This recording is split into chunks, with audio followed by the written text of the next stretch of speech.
Hey, what's up? This is Andy from Zero King. You're watching SplatterTribe TV. We're about to rock the Devil's Road for you. Welcome to SplatterTribe TV. On SplatterTribe.tv, I present you your host, Louie.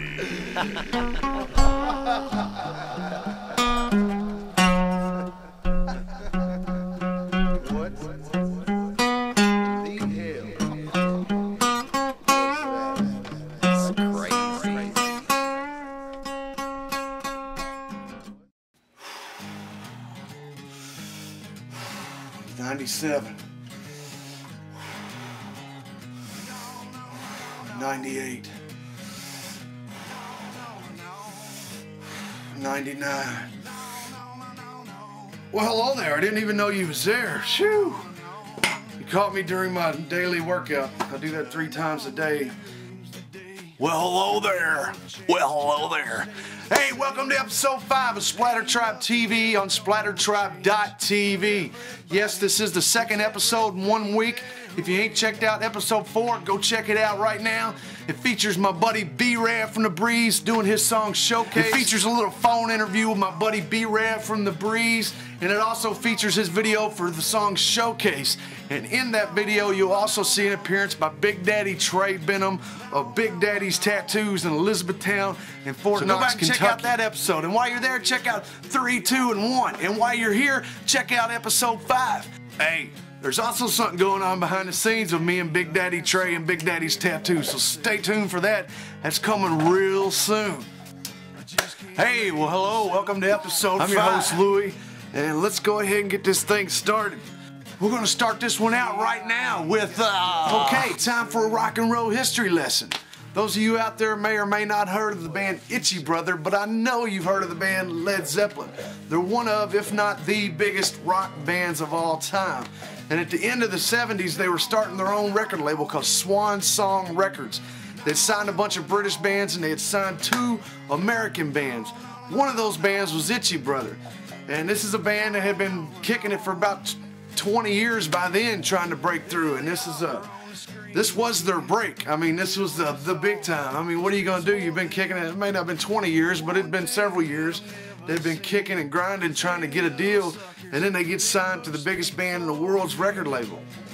Well, fast forward until the night John Bonham died, the drummer of Led Zeppelin. See, Swan Song Records was owned by 4 guys. It was owned by each member of Led Zeppelin, which meant when one of those guys was gone, the label dissolved because it was a 25%, 25%, 25%, 25% ownership. That means when John Bonham died, everything was void in that record label, and that goes for all the bands that thought they had something going. Now, here's where we get into present day. Itchy Brother ended up becoming a band named the Kentucky Headhunters, who I've considered one of the baddest ass blues rock bands there is, period. They're known as having some good, funny country hits back in the 80s, but if you ever see these guys, they're as blues as it gets. They're classic rock. They're a little bit of everything, and you should really check into them. Back this past October, they released a new album called Dixie Lullabies, and you can check it out and buy it now on iTunes and check out their video for great acoustics. Ha, sorry about that. That happens sometimes. Anyway, here's a clip from an interview I did a while back with founding member and guitarist Richard Young of the Kentucky Headhunters, and he tells us a little bit about the situation with Led Zeppelin, and he also talks a little bit about the band Blackstone Cherry. For those who don't know, Blackstone Cherry, the drummer is Richard's son. John Fred Young is the son of Richard Young and the nephew of Fred Young, drummer for the Kentucky Headhunters.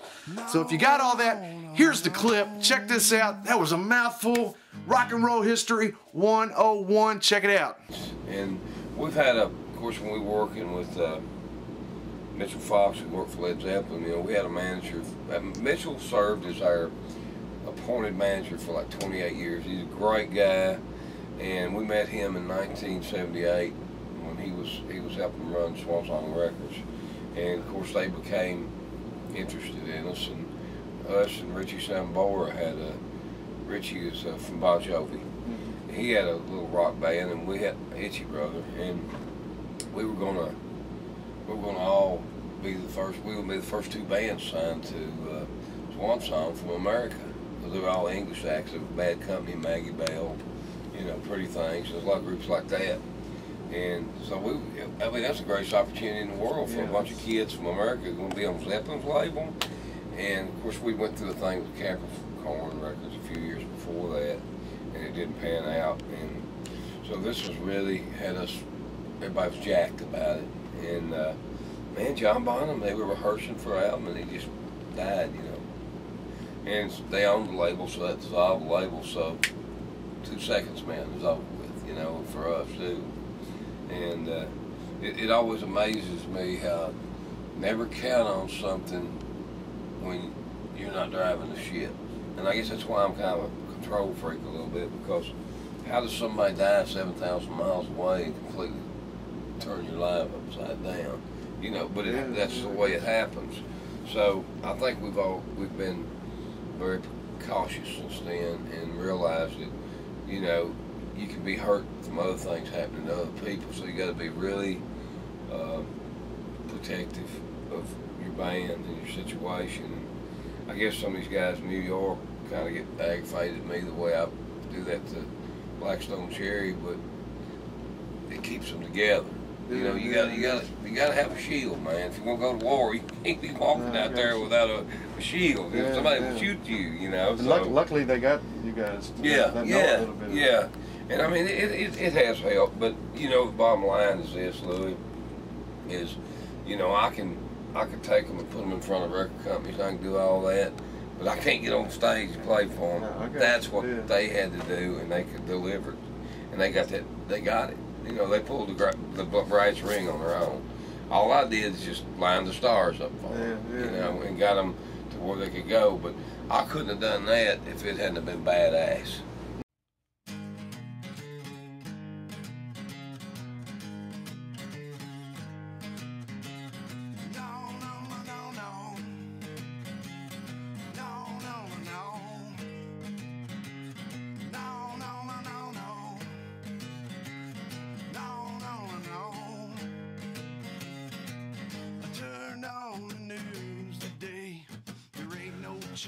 So back in 2008, I journeyed to Pryor, Oklahoma with Mike Wilkerson of Blast Zone Entertainment, and he's putting on a side stage at Rocklahoma 2008. I met a guy named Andy Hott at that Rocklahoma festival, and then a year later, we returned to Rocklahoma, and Andy brought the rest of his band called Zero King. Zero King recently put out an album called Kings of Self-Destruction. You can find out more information about that right here. And here, you can check out a little bit of a Skype interview I recently did with the guys when they was at a band rehearsal, and then they'll introduce a live performance that's never been seen before of a song that's so new it's not even on their latest album called Kings of Self-Destruction.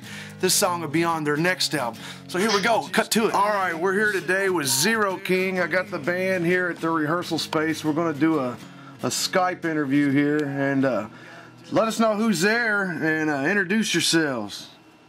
Alrighty, we're all here. I'm Andy Hott, I'm the lead vocalist. Chris, we have the drummer. Alright, there you go. There it is. You can just. I'm Shane, the guitar player. The other guy. The other guy. I'm that one guy who just comes around the band, plays bass every now and then. I'm Paul. I was gonna say I thought maybe the other two guys was too short to get on camera, but I see they made their way I'm just too fat to put everybody else on the camera view. I'm very self-conscious, damn it. So tell us who Zero King is for anybody that may not know. Give us your pitch. We're a hard rock, heavy metal party. We're from Huntington, West Virginia, and we try to play as much as we can and get out there and rock. We like to fuck shit up a lot. Now, I know you guys have been together for quite a few years now, and to work on this latest album that you just put out. Tell us just a little bit about the album, and tell people where they can find the album at. Okay, the record is called The Kings of Self-Destruction, or just actually Kings of Self-Destruction. You can get it on Amazon, iTunes, Spotify, eMusic, all of those digital outlets, and pretty soon it'll be hitting stores. March 26th, it'll hit Europe. Will be distributed over there through Code 7, and the distribution over here is handled by Super D. So be looking for it in stores, and we'll be putting stuff on our pages, our websites, and things like that to let people know where it's at. I know you guys was sitting on this album for a while. I mean, are a lot of these songs so old that you even got a lot more newer ones now that you're even playing? You know? Oh yeah, we've got probably 8 or 9 tracks written for the next record already, and we want to write 15 to 20 or so, pick from there, and kind of whittle them down and pick the best stuff for the next record. But the plan is to be in the studio recording the next record either by late summer or early fall, and then either releasing the last quarter of this year or first quarter of next year. Oh, so y'all gonna put 2 albums out in 1 year? Is that what you're telling me? Oh yeah, we're gonna try to old school it. That's how all the old bands did it. I mean, they just kept putting out records and touring and letting them build and having several records on the market at once. Well, now still, we have a huge label telling us we can't. We're going to have as much use the freedom we have right now. I guess. Now, tell me about the video that you sent me here that we're going to play on the program. Tell people about this song. It's one of the songs that's definitely going to be on the new record. We've been playing it live. We usually open our shows with it. It's called The Devil's Road, and it's a little heavier than some of the stuff on Kings of Self-Destruction. But I see some of the stuff on the new record definitely going a little bit more that direction, still keeping the hard rock edge and the catchy choruses, but definitely quicker tempos and a little harder hitting, a little bit more immediate. Well, tell us what you guys got coming up, man. What's in the forecast for Zero King? March 9th, we're playing with Pop Evil in Lancaster, Ohio at Mickey's, and we've got tickets for that for $12. So hit us up on the Facebook and all that. We're definitely 13 through PayPal. Yeah, $13. That includes the PayPal charge. Basically, just check our schedule, and it's posted on Facebook. It's on Reverb Nation. There's all sorts of shows on there. We're actually playing Louisville pretty soon. We're doing Phoenix Hill Tavern March 23rd. So we're excited about getting down to Louisville again and playing with our buddies in Downtrend. Awesome. They're on that show. So what's the other 2 band members doing right now? Are they doing illegal activities or what? Yeah, I am. Is there some reason that they're not on camera? Yeah, Shane is actually just off camera. He's sitting there playing guitar. If he would stand up, you'd probably see him. There's JP. It's Paul. I don't do anything illegal, right? Nah, man. Hey, dude, I like the sideburns, man. I call them douche chops. Are those things real? Yeah, I got them from your mom. They look glued on, man. I shaved your mom's back and glued them on. All right, man. Well, just we're going to hit this video here. That, like I said, this is a live performance of you guys. It's never been seen, right? I mean, as far as I know, this hasn't ever been seen. I don't know how many people's heard the song, but well, we've been playing it live for probably 5-6 months, something like that. Maybe a little longer than that. Chris says. But this is the first time anybody's heard it on the internet, for sure. And it's a rehearsal. We actually shot it the last time we talked to you. So awesome, man. Is there anything else you guys want to add before we get off here and get into the video? Not really. Just add us up on Facebook.com/ZeroKingFans. That's the best way to communicate with us. And several of us are on Facebook. Chris is on Facebook. Paul's on Facebook if you want to add them personally. Of course, I'm on there. And of course, we're at ReverbNation.com/ZeroKing. That's pretty much it. Just help us, spread the word, and we're coming to your town soon, hopefully.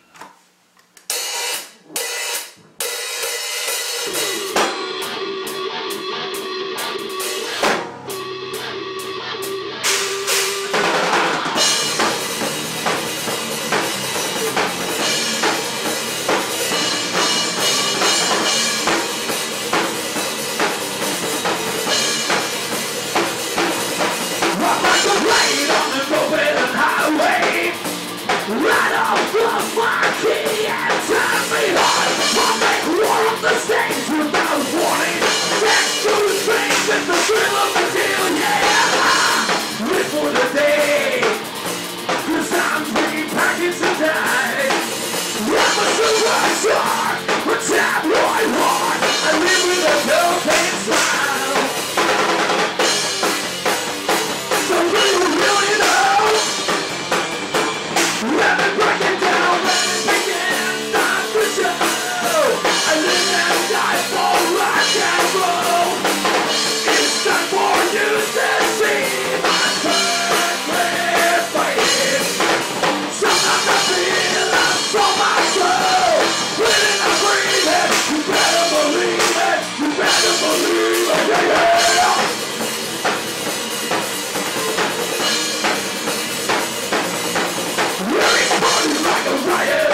there you go. That was episode 5.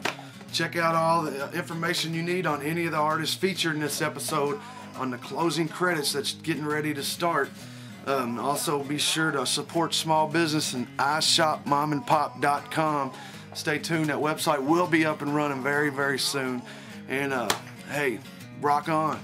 So, hey, thanks for checking this out. I appreciate every one of you. Stay tuned for episode 6 coming very soon. Stay tuned. Hit us up on Facebook and all the social networks. Hit up the website. Stay in touch. There's all kinds of things going on behind the scenes. There's going to be some cool things coming up.